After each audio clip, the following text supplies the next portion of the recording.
Ni kweli halmashauri yako mstahiki meya imejipanga vyema kuelekea mapokezi ya wanafunzi kwa maana ya double cohort mwaka 2028, na kwa msingi huo utakumbuka mstahiki meya, baraza lako na kamati zake zote kwenye bajeti ya mwaka 26-27 kiasi cha shilingi bilioni 19 kimetengwa kwa ajili ya uboreshaji wa miundombinu, lakini tukijielekeza katika maandalizi ya mapokezi ya wanafunzi mwaka 2028.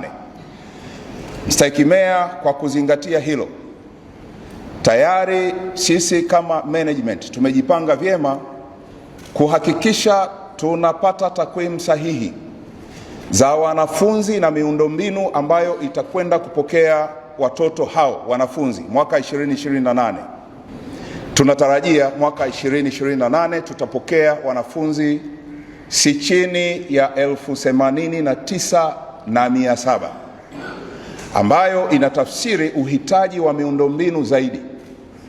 Na kwa kuzingatia hilo, mstahiki meya, halmashauri yako imeendelea kuboresha miundombinu hiyo kwa maana ya maandalizi.